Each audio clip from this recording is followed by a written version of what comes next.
అందువల్ల కళ్ళు తెరవకుండా కూర్చోవడం అది స్థిరము. ఆసనం కళ్ళు మూసుకున్నాం, ధ్యానంలో మునిగిపోయాం, ఇటాల వాలిపోతుంది, ముందుకు వెనక్కు పక్కకు శరీరం వాలిపోతుంది, శరీరం ఊగుతుంటుంది, రకరకాల శరీరం జరుగుతాయి. అది ఆత్మ దాన్ని ఆపకండి. దాని పట్ల మీరు శరీరం పట్ల గమనమే పెట్టండి. దాన్ని స్థిర సుఖ ఆసనం అని. కళ్ళు మూసాం, ఏ ఆలోచన రావడం. గత జన్మ సాధకులకు ఈ రోజు ధ్యానం మొదలుపెట్టిన ఒక్క ఆలోచన రాదండి.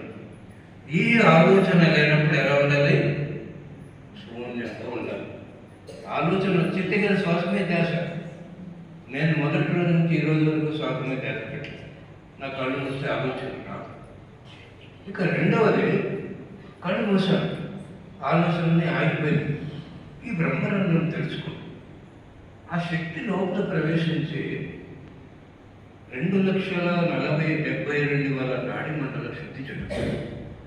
తల భారం అవుతుంది, దేహం భారం అవుతుంది, కాళ్ళు చోమపడతాయి, ఎక్కడ లేని నొప్పులన్నీ ఎక్కువ అవుతాయి, ఇరిటేషన్ అవుతుంది, లోపల దగ్గరలో తిరిగినట్లు అనిపిస్తుంది, వేడి అవుతుంది, చల్లగా అవుతుంది. దీన్ని కాయోపాసన. దేహంలోని కర్మలన్నీ బయటకు వెళ్ళిపోతున్నాయి. ఇది దేహశక్తి.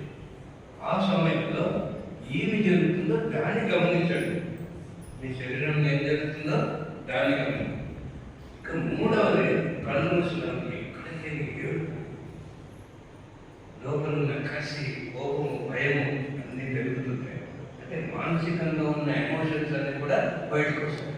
దీన్ని చిత్తోపాసన. ఏడుపు వస్తుంది, ఎవరేమనుకుంటున్నారని ఏడుపు ఆపకండి, ఏడ్చేసండి.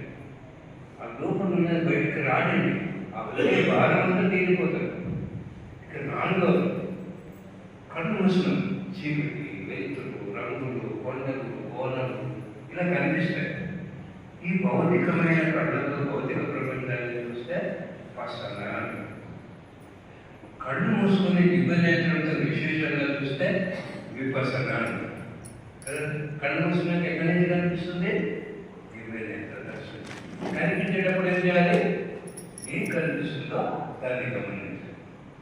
ఎప్పుడు శ్వాస గమనించాలి? కేవలము ఆలోచన వచ్చిన ఏ శ్వాస సహజంగా జరుగుతుంది. ఇప్పుడు శ్వాస ఆడుతున్నారని తీసుకుంటున్నారా? అదే ఆడుతుంది కదా. నేను చెప్పినప్పుడు ఏం చేస్తానని మీకు తెలుస్తారు. ఇది సహజమా?